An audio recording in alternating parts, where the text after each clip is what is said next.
ما في مشكلة قالوا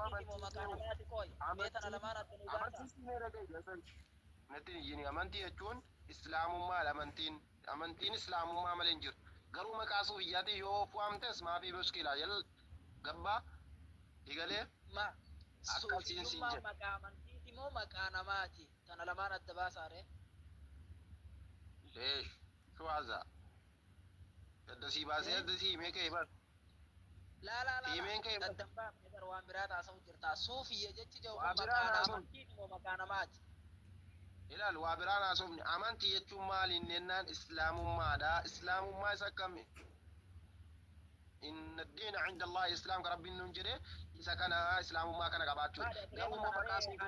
ما خيستن لبي يجتي ترتيبر صوفيا خيستن لبي يا سلام ادسي بادو ذا صوفيا يچو مكان كان يونا وامتس ما في مشكله سينجري بر صوفيا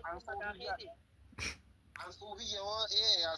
صوفيا لو مارنا نجني ايه صوفيا رنسينجري صوفيا يچو ماري صوفيا يچو ماري كذا صوفيا ماري يچو نغافته صوفيا يچون كلما يچون kan suufiyaan suufii jechuun taalisaa dhaggeeffataa ta'e maqaan kee suufiyyaadha muhtaar rakkoon qabu siin jedhee shuf rakkoo qabu moo rakkoon qabu siin hin jenne muhtaar rakkoon qabu suufiyya jettee ona waamtes maafi mushkila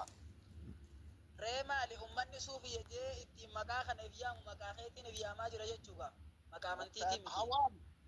bukaariiti qofa toftiin of amaara la namnummaan suufiyya nuti suufiyyaa jedhamu maqaa keetiin ibyaamaa jira malee maqaa amantiitii miti gaa abdiin maal jedhese